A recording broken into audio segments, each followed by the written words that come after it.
जैसे western astrology है तो वैदिक एस्ट्रोलॉजी का क्या मतलब है? वैदिक एस्ट्रोलॉजी, वैदिक ज्योतिष को कह लीजिए कि ये वेदों का छठा अंग है। ये हमारे शरीर के 5 तत्व जिससे ये हमारा शरीर निर्मित हुआ पंचतत्व है, जिसको कहते सभी हैं। से इसका संबंध है। क्या ज्योतिष हमारे भविष्य बदल सकता है? देखिए, भविष्य को पूरे तरीके से बदल पाना तो मैं समझता हूँ कि संभव नहीं है, लेकिन जो घटना घटित होने वाली है, अगर हम ये समझें कि कोई वो जादू की छड़ी है और वो जादू की छड़ी घूमेगी, ऐसा नहीं वो है। नहीं होता। वो नहीं होता और ऐसा पॉसिबिलिटी मानना भी नहीं चाहिए कि कोई ऐसा आपके लिए कर भी सकता है। वृश्चिक राशि, इनको जान पाना संभव ही नहीं है। 4th हाउस जो है जन्म कुंडली का, जो 4th हाउस होता है वो मदर का मदर होता का है। होता है। तो अच्छा। मदर के हाउस का स्वामी कहाँ बैठा है? क्या वो शुभ ग्रहों के साथ है, अशुभ ग्रहों के साथ है? कहीं खराब घर में तो नहीं बैठ गया? कहीं उस भाव में ऐसी राशि तो नहीं है जो क्रूर है? मंगल की राशि भी क्रूर कही गई है। शनि की एक ऐसी दृष्टि है, 7वीं दृष्टि और 10वीं दृष्टि, जो सुरक्षा कवच की तरह काम करती है। शनि का काम है डिले करना। शनि मतलब शनय शनय।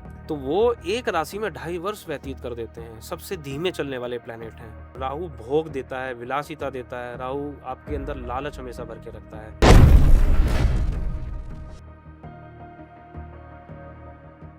नमस्कार, मैं हूं देवू मिश्रा और आप देख रहे हैं ज्ञान जंक्शन, जहां हर मोड़ पर मिलता है एक नया ज्ञान। जैसे कि आप लोगों को पता है कि पिछले कुछ एपिसोड से हम एस्ट्रोलॉजी पे बात कर रहे हैं और एस्ट्रोलॉजी को लेके डिफरेंट डिफरेंट एस्ट्रोलॉजर के साथ डिस्कशन कर रहे हैं। फिर भी हमारे जो दर्शकों हैं, उनका बहुत सारे जिज्ञासा है। They have lot of questions जो उनका अभी तक आंसर नहीं हुआ है। उन्होंने मुझे बहुत सारे कमेंट्स भेजे हुए हैं जिस पे उनका रिक्वेस्ट ये था कि हमें और भी जानना है ग्रहों के रहस्य के बारे में। तो आज हमारे स्टूडियो में जो गेस्ट आए हुए हैं वो बहुत ही जाने माने वैदिक एस्ट्रोलॉजर हैं, आचार्य राहुल जी हैं, जो जिनको आप टीवी में बहुत बार देखे हुए हैं। और वो ना ही केवल वैदिक एस्ट्रोलॉजर हैं, वो साथ में न्यूमरोलॉजिस्ट भी हैं, पामिस्ट भी हैं और वास्तु में भी उनका नॉलेज बहुत अच्छा है। तो आज हम उनसे बात करेंगे ग्रहों के रहस्य के बारे में और बहुत सारी चीज़ों के बारे में बात करेंगे, जैसे ग्रह क्या होते हैं, कौन सा ग्रह किसको अट्रैक्ट करता है और शादियों में क्या-क्या चीज़ें ज़रूरी है, कुंडली का क्या महत्व रहता है। ऐसे बहुत सारी चीज़ें हैं जिसके बारे में आज बात करेंगे। वेलकम, स्वागत है आपके बहुत आचार्य राहुल जी। धन्यवाद। जी, तो जैसे कि मैंने अपने इंट्रो में बताया हुआ है, तो आज हम बात करेंगे बहुत सारी चीज़ों को लेके बिल्कुल, बिल्कुल। एंड आपसे बहुत सारे नॉलेज जो आपका है, उसको हम शेयर करेंगे अपने दर्शकों के साथ जी, और कुछ क्वेश्चन है उनका जो भी हम आपसे बाद में पूछेंगे। बिल्कुल, बिल्कुल। तो सबसे पहले तो मैं ये जानना चाहूँगा, ये जो वैदिक एस्ट्रोलॉजी है, वो क्या है? जैसे वेस्टर्न एस्ट्रोलॉजी है, तो वैदिक एस्ट्रोलॉजी का क्या मतलब है? देखिए, वैदिक एस्ट्रोलॉजी, वैदिक ज्योतिष को कह लीजिए कि ये वेदों का छठा अंग है। वेदों अच्छा, का छठा अंग। ओके। वेदों के बारे में जो भी जानते हैं, और वेदों का वह छठा अंग है जिसको नेत्र कहा जाता है। हुँ, नेत्र हुँ। मतलब नेत्र का काम होता है, आँखें उनका काम होता है देखना, चीज़ों को बताना कि चीज़ें कैसे दिखती हुँ, हैं। हुँ। तो ये वेदांग कहा गया है, वो भी छठा वेदांग है ज्योतिष। और ये काम कैसे करता है और ये किस तरह से व्यक्ति के जीवन को प्रभावित करता है। हुँ। आपके, मेरे, पुरुष, स्त्री, पशु, अच्छा। पक्षी, सभी को प्रभावित करता है। हाँ, हाँ, हाँ, हाँ, हाँ, हाँ। इसको समझने की ज़रूरत है। इसको बहुत अच्छे से अगर हम इसको समझने का हम प्रयास करेंगे तो ये जल से जुड़ा हुआ है, अ चंद्रमा से जुड़ा हुआ है। अच्छा। ये हमारे शरीर के 5 तत्व जिससे ये हमारा शरीर निर्मित हुआ पंचतत्व है, जिसको कहते सभी हैं। से इसका संबंध है। अच्छा। और देखिए, कई बार ये प्रश्न आता है कि ज्योतिष को लोग मानने में थोड़ा-सा बिलीव आजकल कम करते हुँ, हैं। हुँ। आज मैं इस आपके इस पॉडकास्ट कार्यक्रम के माध्यम से कुछ ऐसी चीज़ों के बारे में भी चर्चा करूँगा। आपका पहले फ़र्स्ट ऑफ़ ऑल मैं धन्यवाद करना चाहूँगा कि आपने मुझे एक मौका दिया आपने इस कार्यक्रम में आने का और बोलने का, अपनी बात रखने का। बिल्कुल। और ये ज़रूर मैं आज इस बारे में बात ज़रूर करना चाहूँगा कि इस कार्यक्रम के माध्यम से कि लोग ज्योतिष में बिलीव धीरे-धीरे आप देख रहे हैं कि कम हो रहा है। मैं उसी पे आने वाला हूँ अभी कि जी। वही क्वेश्चन मेरा है कि जो ज्योतिषी है, ये सच में भविष्य के बारे में कुछ बता पाता है? जी, या ये एक संभावनाओं पे मतलब बेसिस है, जी। उस बेस पे ये बात करता है? देखिए, मैं एक पौराणिक कथा है यहाँ पर एक उससे जोड़ करके इस बात बिल को पूरा कहूँगा भृगु ऋषि के बारे में सभी जानते हैं। भृगु ऋषि हैं ब्रह्मा जी के मानस पुत्र। दूसरे उनके मानस पुत्र हैं दक्ष प्रजापति। हुँ। इन दोनों का एक ऐसी कथा है, इन दोनों से जुड़ी हुई है, जिसमें माता सती का विवाह भगवान शंकर जी से होता है। और भृगु ऋषि उस समय के नक्षत्र, ग्रह चाल सभी चीज़ों को जानकर बहुत बड़े ज्योतिषी जो ऋषि हैं, वो ज्योतिष का ये कह लीजिए कि का निर्माण करने वाले वही है। वही हैं। तो उन्होंने जब माता सती की जन्म कुंडली देख कर के बताया और कहा कि ये समय सही नहीं है इनका विवाह करने के लिए, जिनके साथ आप विवाह कर रहे हैं, ये इस समय नक्षत्र सही नहीं है, इनका विदा का समय सही नहीं है। उनकी बात को दक्ष प्रजापति ने मना करते मना हुए कर दिया, अच्छा। डिनाय कर दिया उस समय, और वो विवाह नहीं हुआ, मतलब हुआ उसके बाद में बहुत सारी प्रॉब्लम्स आई, और आप सभी जानते हैं कि माता सती ने अपने आप को अग्निदाह में कर दिया था, कर दिया। बिल्कुल। हाँ, तो ये जो कथा है, ये स्वयं बताती है कि हम ज्योतिष को सिर्फ मानना नहीं है, उसको जानना भी बहुत ज़रूरी है। बिल्कुल। उसको मानने के साथ-साथ जानिए, और वो फिर आपके लिए काम करती है। ओके। तो मेरा इस चीज़ से रिलेटेड और एक क्वेश्चन है, क्या ज्योतिष हमारे भविष्य बदल सकता है? देखिए, भविष्य को पूरे तरीके से बदल पाना तो मैं समझता हूँ कि संभव नहीं है। हुँ, हाँ, लेकिन जो घटना घटित होने वाली है, उदाहरण के रूप में हम ले लेते हैं कि अगर ऐसा प्रतीत होता है कि आने वाले कुछ 6 महीने में या 4 महीने में कोई सर्जरी या फिर कोई दुर्घटना दिख रही है जिसकी वजह से आपका ब्लड लॉस होगा। वो कोई ऐसी चीज़, कोई ऐसा इंसिडेंस दिख रहा है कुंडली में, जैसे मार्स का कोई आ रहा है पीरियड ऐसा, कोई चंद्र का कोई ऐसा पीरियड आ रहा है। बट है क्या कि उसको आप कुछ उपायों के माध्यम से, है ना? हुँ, कुछ हुँ। वैदिक उपाय, मैं वैदिक उपायों को प्रेफ़र करता हूँ, इसमें भी डिफ़रेंस है वैदिक उपाय और कोई भी उपाय या कोई भी चीज़ करने से पहले जब हम किसी डॉक्टर के पास जाते हैं, कंसल्ट करने जाते हैं, अपनी बीमारी या अपनी तकलीफ़ उनके साथ शेयर करते हैं, तो हमारा ट्रस्ट होता है। सबसे पहली चीज़ है, हमारा किसी भी उपाय को करने के लिए उस पर ट्रस्ट होना ट्रस्ट भी बहुत ज़रूरी है। बहुत ज़रूरी है। बिल्कुल। तो विश्वास के साथ, श्रद्धा के साथ अगर हम उस उपाय को करते हैं, तो वो ज़रूर काम करते हैं, और वो फिर उस इंसिडेंस से जो आपका लॉस होने वाला है, उसको मिनिमाइज़ कर देंगे, छोटा कर देंगे। तो ये काम है उपाय का ज्योतिष में। तो अगर हम ये समझें कि कोई वो जादू की छड़ी है और वो जादू की छड़ी घूमेगी, ऐसा नहीं वो है, नहीं होता। वो नहीं होता, और ऐसा पॉसिबिलिटी मानना भी नहीं चाहिए कि कोई ऐसा आपके लिए कर भी सकता है। हुँ। कोई अगर ऐसा आपको कर रहा है तो इट्स मीन वो ठीक नहीं वो है, कहानी बना रहे हैं, कहानी ऐसा बना कुछ रहे नहीं है। हैं। हाँ, तो राइट। जो जन्म कुंडली है, जी, तो उसमें आप सबसे ज़्यादा किसको इम्पोर्टेंट मानते हैं कि जो राशि है वो जी, नक्षत्र है जी, या राशि, राशि? इनमें जो लग्न है, जी। तो इनमें से सबसे ज्यादा प्रभावशाली क्या होता है? देखिए, तीनों ही अपने आप में बहुत महत्वपूर्ण हैं, और जब मैं किसी भी जन्म कुंडली का हमें गणना करनी हो, विश्लेषण करना हो, तो तीनों चीज़ों की ज़रूरत है। लग्न व्यक्ति की पूरी जो बॉडी की संरचना है, उसके विषय में बताएगा। उसकी हाइट, वेट, पर्सनैलिटी, उसकी त्वचा का रंग, गोरा, काला, बाल कैसे रहेंगे, आँखों की रोशनी कितने समय तक रहेगी, हम्म। कैसी रहेगी, नाक कैसी रहेगी, कान कैसे रहेंगे। पूरा बॉडी का जो स्ट्रक्चर है, अच्छा। वो लग्न आपको निर्धारित करके बताएगा कि आप किस तरह से आपका वो रहने वाला है। नक्षत्र जो है आपकी प्रकृति, राशि और नक्षत्र ये दोनों आप व्यक्ति की स्वभाव के बारे में बताएँगे कि व्यक्ति लालची होगा, क्रोधी होगा, बहुत हम्म। जल्दी एग्रेसिव नेचर का होगा या बहुत सॉफ्ट सरल स्वभाव का होगा। ये सब हमें उसका नक्षत्र बताएगा, अ- और राशि के भी जो चंद्र राशि है, मून साइन जो है वो उसके बारे में हमें बताती है।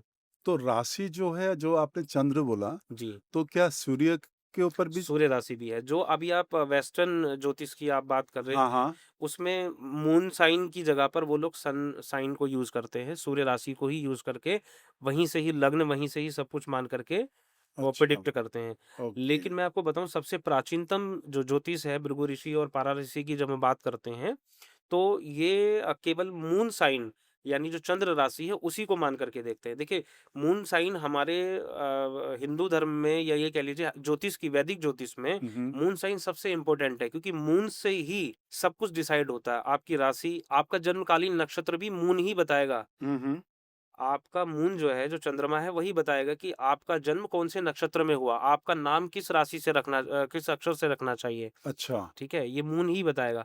तो मून साइन ज़्यादा इम्पोर्टेंट है, अगर आप तीनों का अगर हम ज़्यादा सोचें, बट अपनी-अपनी जगह पर तीनों का महत्व है। तो एक बार हम ग्रहों के ऊपर भी बात करते हैं। जी, जैसे कौन सा ग्रह किस दूसरे ग्रह को अट्रैक्ट करता है, या मैं दूसरे लैंग्वेज में बोलूँ तो कौन-सा कुंडली जी, किसी और कुंडली को अट्रैक्ट करता है? अगर हम शादी की बात करें, जी। तो किस तरह से ये होता है बहुत मतलब? आसान शब्दों में इसको हम समझ सकते हैं, बहुत ही सरल शब्दों में समझेंगे इसको। देखिए जो ऑपोजिट जो जेंडर होता हाँ है, जी। ह्यूमन्स में भी, हम मानव लोगों में भी ऐसा देखते हैं हम लोग कि ऑपोजिट जेंडर की तरफ हमारा अट्रैक्शन होता है। अगर मेल है वो फीमेल की तरफ और फीमेल है वो मेल की तरफ। ऐसे ही प्लैनेट्स में भी होता है। प्लैनेट्स की राशियों में भी ऐसे ही होता है। हम जब सबसे पहले बात करेंगे शुक्र की। हाँ, हाँ। शुक्र स्त्री तत्व ग्रह है। अच्छा। उसकी जो प्रकृति है, जो नेचर है, वो स्त्री तत्व कहा गया है। हाँ, हाँ। मंगल जो है वो पुरुष तत्व कहा गया है। तो अब अच्छा। यहाँ पर जो मंगल की राशियाँ हैं, जैसे मेष राशि हो गई, वृश्चिक राशि होगी। शुक्र की राशियाँ हैं, वृषभ राशि होगी, तुला राशि होगी। तो वृषभ राशि वाले हमेशा मेष राशि वालों की तरफ अट्रैक्ट होंगे। ओह! बहुत इंटरेस्टिंग है। अच्छा, वृषभ राशि वाले वृश्चिक राशि वालों की तरफ अट्रैक्ट होंगे। अच्छा, और ओके। इसी प्रकार से वो भी वृषभ राशि यानी शुक्र की राशियों की तरफ आकर्षित होंगे। तो इसी तरीके से ये पूरा सिस्टम। तो जब हम शादी की बात करते हैं, तो जब हम जन्म कुंडली को मिलाते हैं, क्या पहली बात तो है कि मिलाना चाहिए कि नहीं मिलाना चाहिए? बिल्कुल, बिल्कुल सही। और अगर मिलाना है, तो क्या यही सब चीज़ें दिखा जाता है उसमें? जी। देखिए सबसे पहले ये एक और चीज़ मैं इस कार्यक्रम के माध्यम से बता दूँ। बहुत कम लोगों को पता है। एक अष्टकूट की मैचिंग होती है, जिसमें कहा जाता है कि 36 गुण होते हैं, उसमें से 18 मिलने कंपल्सरी हैं। हुँ। लोग उसको मैच कर लेते हैं, कहते हैं कि जी 25-26 गुण मिल गए, 30 मिल गए, बहुत बढ़िया हो गया। हमारे स्टूडियो में जितने लोग हैं, बहुत सारे यंग बच्चे हैं यहाँ पे, उनको बहुत इंटरेस्ट है इसमें। तो उनको अभी सुनना है, तो आप बताइए थोड़ा जी। डिटेल में तो इसको अब लेके। क्या है कि वो गुण मिलाए हमने, 25-26 गुण मिलाए और गुण मिला के हमने कह दिया कि भई ठीक है, तो बड़ा अच्छा मैच हो गया क्योंकि 18 से तो ज़्यादा ही मिल गए। लेकिन ऐसा नहीं है। इंडिविजुअली हमें मेल और फीमेल दोनों की कुंडली को, इंडिविजुअल जो उनकी कुंडली है, उनकी लग्न कुंडली को देखना ज़रूरी है, उनका D9 चार्ट देखना ज़रूरी है, नववांश पत्रिका को देखना बहुत ज़रूरी है। नववांश पत्रिका कैसे? अगर मेल की कुंडली है तो उसकी लाइफ में जो पार्टनर आएँगे वो D9 चार्ट पहले से डिसाइड कर चुका। अच्छा। कहते हैं ना कि जोड़ियाँ ऊपर से बन के आती हैं, हुँ, सुना हुँ, होगा आपने भी। हुँ, बिल्कुल। तो ये ऐसे ही नहीं कहते, क्योंकि जब उस जातक का, जैसे आपका या मेरा जब जन्म हो गया ना, तो मेरा पार्टनर तभी डिसाइड हो गया। उसकी क्या अच्छा। हाइट होगी, क्या वेट होगा, क्या पर्सनैलिटी होगी, कौन से प्रोफ़ेशन से होगा, किस माध्यम से मिलेगा। हुँ, हुँ। मैं कॉलेज में पढ़ने जाऊँगा, मुझे वहाँ मिल जाएगा, या मैं जॉब करने जाऊँगा, मुझे वहाँ मिलेगा, या फिर मेरी अरेंज मैरिज होगी, है ना? या मेरी लव मैरिज होगी, ये सब पहले डिसाइड हो चुका। अब मैं उसके ऑपोज़िट अगर कहीं जाता हूँ, हुँ, तो हुँ। उसका परिणाम क्या होता है? शादियाँ तो टूटती हैं, टूटती है, डिवोर्स। खराब होते हैं, आपस हाँ, में रिलेशन खराब हो जाते हैं, अच्छा। या प्रेम संबंध आप देखते हैं बीच में बड़ा अच्छा रिलेशन चला 8, 10, 12 साल, 15 साल और उसके बाद फिर खत्म। खराब हो गया। हाँ, हाँ, हाँ। ये इसका रीज़न है। इसलिए कुंडली बहुत इम्पोर्टेंट है, उसका D9 चार्ट यानी नववांश कुंडली जब जिसको कहते हैं, अच्छा, जीवन साथी, वो पहले से प्रिपेयर होके आती है। वो इसीलिए कहा गया है कि अच्छा, रिश्ते जो हैं वो ऊपर से बन के आते हैं, बन के बस आती है। हमें मानना ज़रूरी है, जानना ज़रूरी है। और मैं ये नहीं कहता कि आप आँख बंद करके इस बात को, मेरी बात को मान लीजिए। आप इसको इम्प्लीमेंट करके देखिए, फिर चेंजेज़ ना आएँ, आपको खुद चेंज ना लगे, तब आप मुझे बताना। आपका लाइफ़ पार्टनर, जो आप सक्सेसफुल मैरिज देख रहे हैं, अगर आप भी अपने आस-पास में, आप उनका मैच निकाल के देखिए दोनों का। आपको जो उनका D9 चार्ट है, हुँ, हुँ। जैसा D9 चार्ट बताएगा, उस सक्सेसफुल मैरिज में वैसा ही पार्टनर आप सामने वाले का पाएँगे। अच्छा। तो आपको ये भी नहीं लगता है कि भई लड़का और लड़कियों की तो कुंडली आप मैच करते हैं, पर साथ में जो mother in law would be mother in law है, जो सास और बहू, जी। उन दोनों का भी कुंडली मैच होना चाहिए, क्योंकि सारे डिवोर्स तो उन्हीं की वजह से होता है। देखिए, उसकी ज़रूरत इसलिए नहीं है क्योंकि जब लड़के की कुंडली जब आ जाती है आपके पास में, फॉर एग्ज़ाम्पल हमारी आपकी लड़की है हुँ, हुँ। और हम उसकी शादी किसी घर में कर रहे हैं, तो लड़के की कुंडली हमारे पास आ जाती है, तो उस लड़के की कुंडली से ही हम उनकी मदर के बारे में जान सकते हैं। ओके, अच्छा। 4th हाउस जो है जन्म कुंडली का, जो 4th हाउस होता है, वो मदर का मदर होता का है। होता है। तो अच्छा। मदर के हाउस का स्वामी कहाँ बैठा है? क्या वो शुभ ग्रहों के साथ है, अशुभ ग्रहों के साथ है? कहीं खराब घर में तो नहीं बैठ गया? कहीं उस भाव में ऐसी राशि तो नहीं है जो क्रूर है? क्रूर मीन्स, अच्छा, क्रूर मतलब जो थोड़ा डिफ़िकल्ट होता है? या एग्ज़ैक्टली, मतलब क्रोधी हो हाँ, हाँ, जाएँगे। हाँ, तो जो हाँ। लोग क्रोधी होंगे, जो बिना वजह कारण गुस्सा करेंगे, तो उनका रिश्ता तो किसी के साथ भी अच्छा तो नहीं ये हो जो सकता। क्रूर राशि है, ये सूर्य एक है? मंगल की। मंगल की। मंगल की अच्छा। राशि भी क्रूर कही गई है, और कहीं-कहीं पर, जैसा बिल्कुल सही कहा आपने, सूर्य की भी राशि जो है कहीं-कहीं पर क्रूर कही गई हैं। हाँ, हाँ, हाँ। और असुर जैसे राहु है, हाँ, केतु है, ये उस भाव में अगर कहीं बैठ जाएँ, तो ऐसा व्यक्ति 4th हाउस में, मैं अगर राहु की बात करूँ अभी जैसे बातों-बातों में, तो 4th हाउस का राहु क्या करेगा? उस व्यक्ति की जो मदर होंगी वो हमेशा उसको डिप्लोमेटिक तरीके से यूज़ करेंगी। मतलब हमेशा आप चाहेंगे कि ये बच्चा मेरा है तो हमेशा बच्चा बन के ही रहे, मेरे ही कंट्रोल में रहे, उसको हमेशा नियंत्रण में रखेंगी। अच्छा। ऐसी कोई चीज़ समझ में आपको पहले ही आ जा रही है हुँ। कि जो बच जिससे आप शादी करवाने वाले हैं, हाँ, वो ऑलरेडी उसका 4th हाउस में राहु है, तो या तो उससे संबंधित कुछ उपाय करें। अच्छा। तो ये चीज़ तो ये बहुत ज़रूरी है बहुत कि ये ज़रूरी है, सारी बहुत चीज़ें ज़रूरी है, मतलब जन्म कुंडली मैच कराना बहुत ज़रूरी बहुत है। ज़रूरी है, मैच करना है। अब मैं और एक चीज़ पे आऊँगा, जैसे ही हमने अभी ग्रह की बात की है, तो क्रूर की बात की है, जी, तो जैसे ही हम शनि का नाम लेते हैं या राहु जी, या केतु, जी, तो हमारे अंदर एक डर पैदा होता है कि यार हमेशा से ये हुआ है, शनि के नाम सुनते ही हम डर जाते हैं कि भाई ये बहुत प्रॉब्लम होने वाला है। जी। तो सच में क्या ऐसा है? बिल्कुल नहीं। देखिए, मैं आपको एक चीज़ बता देता हूँ। शनि की एक ऐसी दृष्टि है, हम 7वीं दृष्टि और 10वीं दृष्टि, जो सुरक्षा कवच की तरह काम करती है। अच्छा। फॉर एग्ज़ाम्पल कि अगर 7वीं दृष्टि लग्न में शनि विराजमान है और 7वीं दृष्टि से वो पत्नी यानी आपके लाइफ़ पार्टनर हाउस को देख रहे हैं। उस भाव को अगर वो देख रहे हैं, तो वो क्या करेंगे, शनि का काम है डिले करना। शनि मतलब शनैः-शनैः, मतलब शनैः शनैः, धीरे-धीरे। हाँ, हाँ, अच्छा, ओके। तो वो एक राशि में 2.5 वर्ष व्यतीत कर देते हैं। सबसे धीमे चलने वाले प्लैनेट हैं। है ना? हुँ। सबसे धीमे चलने वाले प्लैनेट हैं, तो वो क्या करते हैं कि आप जहाँ पर वो दृष्टि देते हैं, वो चीज़ देर से मिलती है, विलंब के साथ मिलती है। लेकिन सुरक्षा कवच कैसे काम करता है कि अगर शादी डिले हो रही है, लेकिन शनि के कारण से, दृष्टि की वजह से, लेकिन शादी डिले तो हो गई, लेकिन शादी कभी टूटेगी नहीं। शनि की वो 7वीं दृष्टि आपकी शादी को अच्छा, कभी टूटने नहीं देगी। तो ये सुरक्षा कवच की तरह भी काम करते हैं। ओके, न्यायाधीश हैं, केवल आप जैसा कर्म करेंगे, वैसा ही फल देंगे वो। आप बुरा करेंगे बुरा, अच्छा करेंगे अच्छा। कर्म फल दाता, ओके। तो हमें डरना नहीं चाहिए। डरना नहीं है। एग्ज़ैक्टली, डरना उसको है जो गलत करेगा। हाँ, हाँ, हाँ। अगर आपकी भावना ऐसी है, जैसे अभी आजकल मैं गोचर बता दूँ, शनि देव का मीन राशि में गोचर है इन दिनों, और आजकल वो वक्री चल रहे हैं। शनि के लग वक्री गति का। वक्री गति अभी चल रही है इस समय, रेट्रोगेट हाँ, जिनको हाँ, बोलते हैं, हाँ। रेट्रोग्रेड है। और ये जो चाल होती है, इस चाल के अंदर बहुत ज़्यादा सब, अगर किसी को रेट्रोग्रेड जब भी शनि हो, तब तब सिंह राशि वालों को, स्पेशली 12 राशियों में से केवल सिंह राशि की बात कर रहा हूँ। हुँ, सिंह राशि वालों को बिल्कुल ये समझ लीजिए, कहते हैं ना, दूध का जला छाछ भी फूँक-फूँक के पीना है। हुँ, हुँ। वैसी स्थिति होनी चाहिए, क्योंकि सिंह राशि वाले, अगर उनकी मन में कहीं पर ये भावना है ना कि मुझे इसको धोखा देना है या चीट करना है या इसको ऐसे करना है, उसको, आप समझ रहे हैं? हुँ, हुँ। तो आप समझ जाना चाहिए, क्योंकि वो दूध का दूध और पानी का पानी कर देगा उस समय। अच्छा, हाँ, तो जैसे आपने अभी गोचर की बात की है, तो मेरा एक सवाल है मेरे व्यूअर्स के एक्चुअली समझने के लिए है जी, कि दशा और गोचर जो है, जी। वो क्या है? मतलब उसका थोड़ा-सा सिंपल लैंग्वेज में हमें समझा दीजिए बिल्कुल, कि मैं समझा देता हूँ। देखिए, दशा और गोचर, दशा का मतलब है जो, मैं एक उदाहरण देके मैं आपको हाँ जी, समझाना बिल्कुल। चाहूँगा।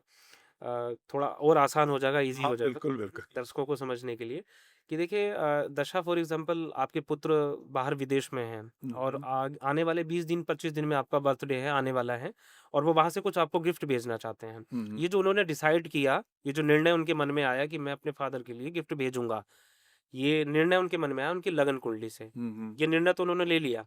अब जो ये जो ट्रांज़िट होगा ना वहाँ से लेके और यहाँ तक, जो वो पैकेट चल के आएगा, हुँ, हुँ। 10 दिन, 15 दिन, जो भी उस कोरियर को आप तक पहुँचने में वक़्त लगेगा, लगेगा। ये दशा है। अच्छा। अब इस दशा में वो किस-किस प्रोसेस से गुज़रेगा, हाँ, हाँ। है ना? वो हाँ, कोरियर ऑफ़िस जाएगा, अगर प्लेन से आ रहा है तो प्लेन में, मतलब आप समझ रहे हो कितनी पूरा वो जगह, प्रोसेस जो पूरा प्रोसेस जो है हाँ, उसको दशा कहते हैं। अच्छा, अब वो दिन आ गया कि जिस दिन आपकी डोरबेल बजने वाली है और कोरियर बॉय आपके दरवाजे पर आ गया है, और आज वो कोरियर आपको मिलने वाला है। ये गोचर है। हुँ, हुँ, हुँ, हुँ। ये गोचर है, ये डिसाइड करेगा कि आप हो सकता है घर पे हैं कि नहीं हैं, आप ऑफ़िस चले गए हैं, आपने कहा कि नहीं मैं तो मौजूद नहीं हूँ, घर में और हुँ, कोई मिले उनको दे दी, ये गोचर है, अच्छा, ये गोचर है। ओह! तो ये गोचर इस तरह से काम करता है और दशा इस तरह से काम करती है। तो हमारी लग्न कुंडली, दशा और गोचर, बहुत तीनों ही इम्पोर्टेंट हैं, और तीनों को देख कर के ही आप बता सकते हैं कि कोरियर आप तक पहुँचेगा कि नहीं नहीं पहुँचेगा। पहुँचेगा। अब बहुत सारे दर्शकों का एक मेरे पास जो मैसेज है, तो उसमें वो ये जानने की कोशिश कर रहे हैं कि ह उनकी जो राशि है, उस राशि के हिसाब से उनके साथ क्या होने वाला है।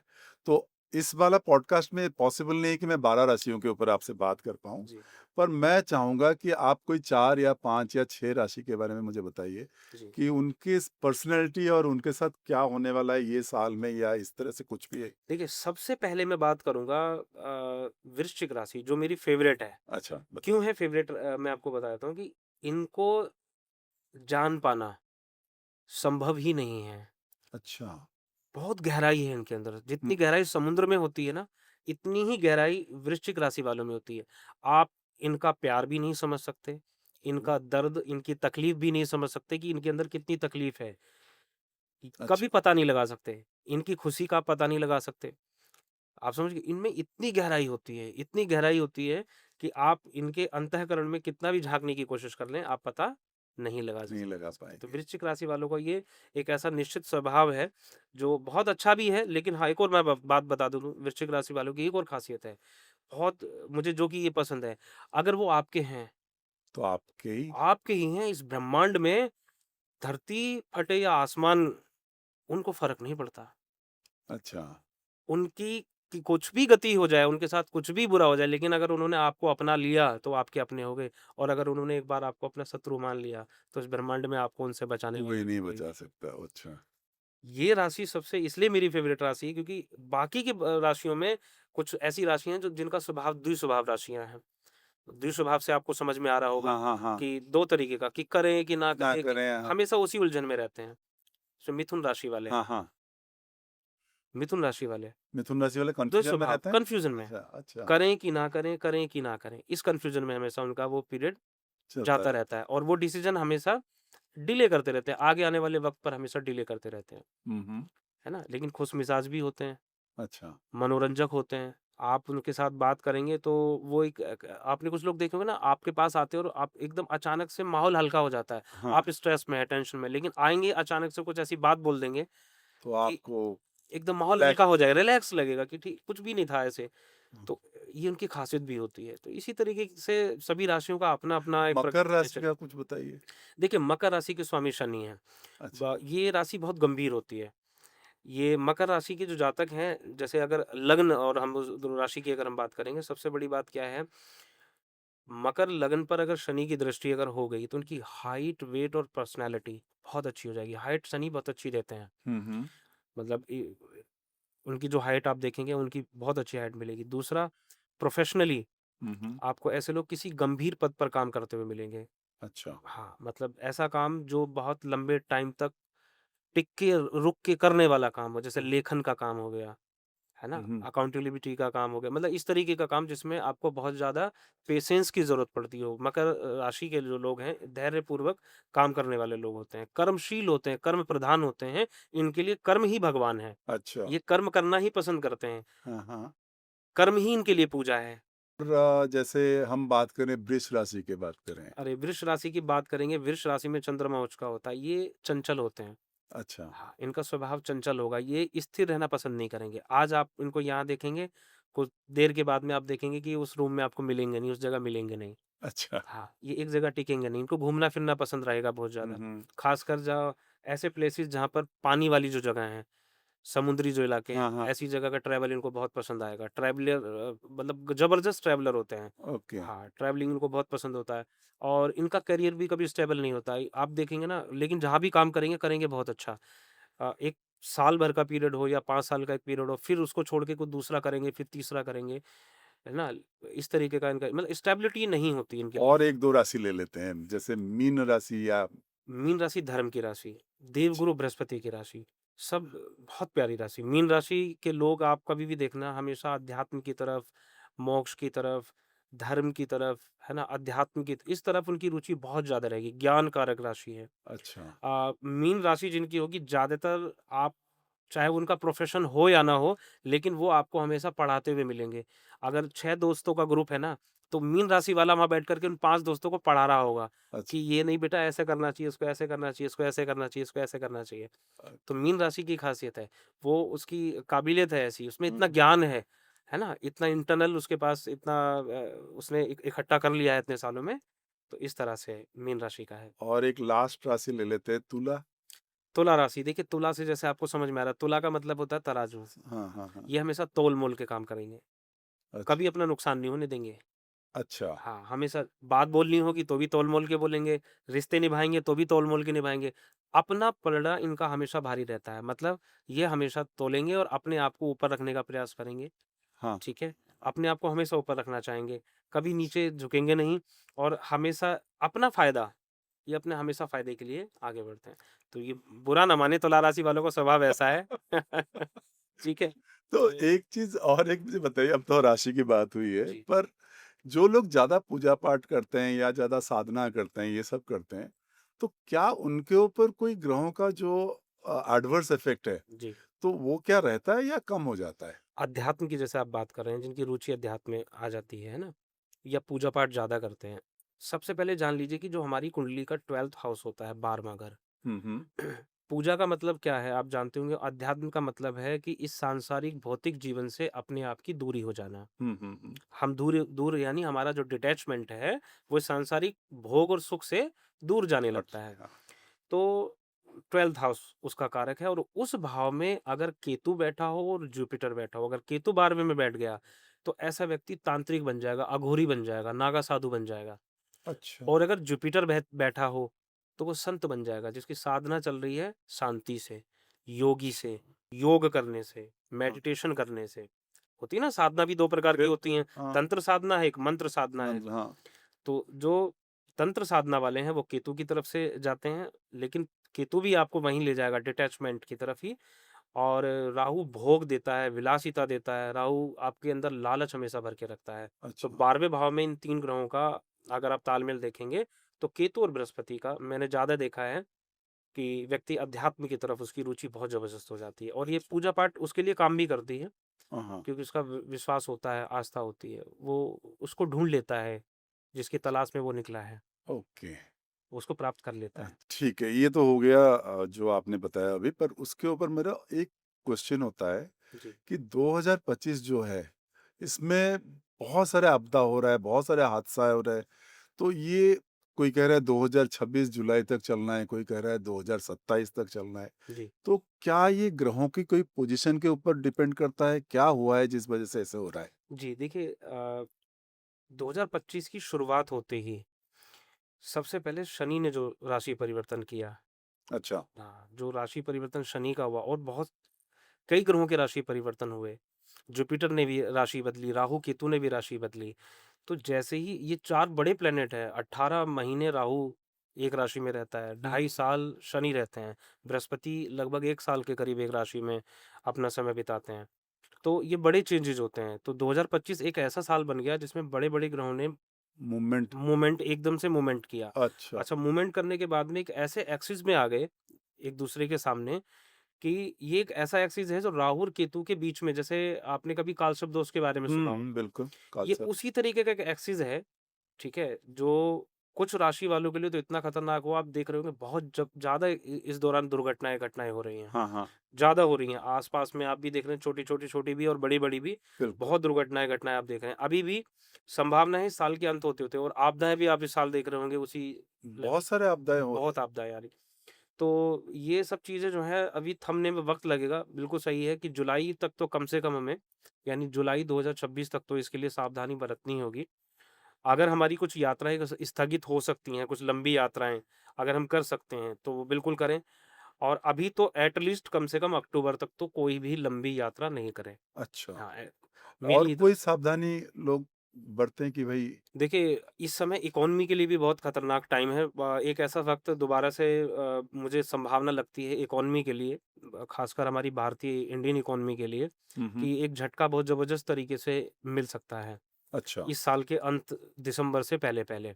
ओके, हाँ, तो वो अगर कोई ऐसा इन्वेस्टमेंट है जो लोग करके रखे हुए हैं, जैसे गोल्ड हो गया, है ना? या सिल्वर हो गया, है ना? या शेयर मार्केट में ज़्यादा इन्वेस्टमेंट अपना रखते हैं, तो थोड़ा-सा सावधानी बरतने की ज़रूरत है इस समय। अच्छा। हाँ, वो तो मतलब इस अपना टाइम पे हाथ थोड़ा थोड़ा-सा केयरफुल रहना एग्ज़ैक्टली, एग्ज़ैक्टली, क्योंकि इकोनॉमिक रूप से भी जो है बहुत बड़ा मुझे झटका लगता है कि इंडिया को देखने को मिलेगा। एंड अच्छा, हेल्थ और वाइज़ अभी वो आपने देखा भी होगा, अभी जो ये ट्रम्प ने जो जो ये टैरिफ टैरिफ की बढ़ाया हाँ, हाँ, हाँ, है हाँ, ना? मैं सीरियसली बता रहा हूँ कि बहुत बड़ा इवेंट अभी जैसे अभी शनि क्या है, अभी रेट्रो कंडीशन में रेट्रोगेट है। अब ये मार्गी होंगे, जब ये वक्री मार्गी जब होते हैं ना, आगे-पीछे जब होते हैं, बड़ा प्लैनेट है हुँ, और हुँ। जब भी चेंज आगे या पीछे करता है ना, तो ज़रूर बहुत बड़ा इवेंट अपने साथ लेके आता है। अच्छा, हाँ, और ख़ासकर इकोनॉमी के लिए तो बहुत ज़बरदस्त है। तो उथल-पुथल होने वाला है चलो अभी बहुत। मंगल ने जो पड़ोसी देश हैं, हाँ, हाँ। उनके साथ अभी देखो जैसे पहलगाम वो हमला हो वाह! गया, तो बिल्कुल। इधर से स्ट्राइक हुआ। हुँ, हुँ, हुँ। तो इसी तरीके के और पड़ोसी देशों के साथ में भी बांग्लादेश के साथ एक मुझे लगता है कि बड़ा इवेंट हो सकता है अच्छा। इंडिया का। हाँ, बहुत बड़ा इवेंट, कुछ ऐसी घटना जो है वो दिख रही है। हुँ, हुँ। तो ये सब चीज़ें हैं जो अंतर्राष्ट्रीय स्तर पर भी इन ग्रहों के चेंजेज़ आपको देखने को मिलेंगे। केतु मंगल के साथ जब तक रहा तब तक बस पड़ोसियों के साथ हमारा युद्ध बना ही रहा। हाँ, ऐसी बिल्कुल। स्थिति थी कि आज हो जाए। हाँ, हाँ। वो तो किस तरह से, क्योंकि ज़्यादा टाइम केतु मंगल साथ रहते नहीं हैं। अच्छा, है ना? 28-30 दिन का पीरियड होता है, वो उसके बाद फिर राशि बदल लेते हैं। आप अच्छा। सोचिए अगर उसी राशि में उतने दिन रहते तो दुनिया की कोई ताकत युद्ध को रोक रोक नहीं नहीं सकता पाती। था। अच्छा। तो ये प्लैनेट का प्रभाव है, देख लीजिए आप। फिर क्यों नहीं हुआ उसके बाद? तब ऐसी संभावना थी कि उधर से ड्रोन आ रहे हैं, इधर से ड्रोन आ रहे हैं। हाँ, हाँ। फिर क्यों रुक गए? हाँ, हाँ, हाँ। उधर से कह रहे हैं कि हाँ, उसने रोक लो। रोक लो। कुछ नहीं हुआ, ऐसा कुछ हुआ ही नहीं। हाँ, हमने खुद ही रोक लिया। तो ये सारे ग्रहों का ही खेल है जो बिल्कुल है। हो रहा है। आखिर में मैं एक क्वेश्चन और आपको करूँगा और उसके बाद हम पॉडकास्ट को यहीं पे ख़त्म करेंगे। जी। वो क्वेश्चन ये जो मेरा फ़ेवरेट भी क्वेश्चन है कि आजकल एआई का ज़माना आ गया है। तो आपको क्या लग रहा है कि एआई जो है वो एस्ट्रोलॉजी को भी टेक ओवर करने वाला है? जैसे चैट जीपीटी हो गया या बहुत सारे ग्ok है, ये सारे हैं। तो ये क्या आपको हेल्प करने वाला है या आपके लिए देखिए, मैं चैलेंज है ये? एक चीज़ बताता हूँ आपको कि एआई जो है, एआई आर्टिफ़िशियल इंटेलिजेंस ही, और जब आप बहुत अच्छे से पढ़ेंगे ना, तो जैसे हर एक युग का अंत हुआ था। सतयुग का भी अंत हुआ, द्वापर का भी, तो उसका एक कारण बना। कलयुग के बारे में साफ-साफ कहा गया है कि कलयुग का जो अंत होगा, उसका अंत करने का कारण बनेगी टेक्नोलॉजी। अच्छा। टेक्नोलॉजी की वजह से कोई वो विश्व युद्ध नहीं होंगे कि हाँ, युद्ध होगा उससे खत्म होगा। टेक्नोलॉजी से ही सब कुछ खत्म हो जाएगा। अच्छा। कहीं बाहर जाने की ज़रूरत नहीं है, आप कमरे में बैठे-बैठे युद्ध लड़ जाएँगे और एक आदमी बैठा-बैठा वहीं से सब खत्म कर देगा। कोई परमाणु बम चलाने की भी ज़रूरत नहीं पड़ेगी, टेक्नोलॉजी से ही पूरा अपने आप खत्म हो जाएगा। तो एआई एक ऐसा ही खतरा है, केवल हमारे प्रोफ़ेशन के लिए नहीं है, और हमारे लिए तो खतरा इसलिए नहीं है, देखिए मैं आपको उसका रीज़न बता देता हूँ। कि मैं एक अपना खुद का एक्सपीरियंस शेयर कर देता हूँ आपके साथ में। मैंने बिल्कुल। खुद अपनी जन्म कुंडली चैट जीपीटी को दी कि भई मेरी ये कुंडली है और इसके बारे में मुझे बताइए। तो उसने सबसे पहले मेरी राशि मुझे गलत बता दी। मेरी महादशा जो चल रही थी वही उसने गलत बता दी। तो फिर मैंने उसको ठीक करके बोला कि ये नहीं, मेरी तो इस समय ये राशि है और इस समय मेरी ये दशा महादशा चल रही है। तब उसने अच्छा, सॉरी, फिर अब इसको मैं ठीक करके फिर मैं आपको, तो मुझे उसको 10 बार उसको ठीक करना पड़ा, तब जाके मुझे वो थोड़ी इन्फॉर्मेशन दे पाया, और उसमें भी जो कुछ खराब बात थी वो तो उसने मुझे बताई ही नहीं, जो मुझे दिख रही थी कि मेरे इस टाइम पर मुझे ऐसा कुछ होने वाला है, ऐसा मुझे लग रहा है। जनरली भी लग रहा है, मैं कोई कुंडली की बात नहीं कर रहा कि मैंने अपनी कुंडली देख के पता लगाया। जनरली भी मुझे लग रहा है कि कुछ मुझे हेल्थ इश्यू है, जो ये बता नहीं रहा है, और बहुत बड़ा हेल्थ इश्यू है। इसको इस समय करने की ज़रूरत है, लेकिन उसने कुछ बताया नहीं। नहीं बताया, अच्छा। तो नहीं, खतरा है, कोई खतरा इससे नहीं है, क्योंकि ये क्षेत्र ऐसा है कि देखिए ये खुद में एक अपना एक सागर है।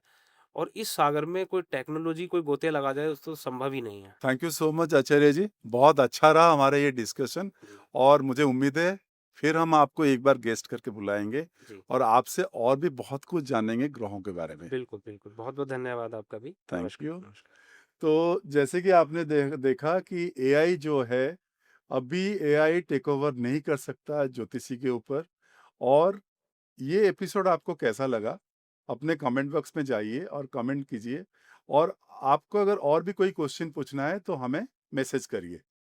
तो हमारे ये चैनल को देखते रहिए, सब्सक्राइब करिए, शेयर करिए और लाइक करिए।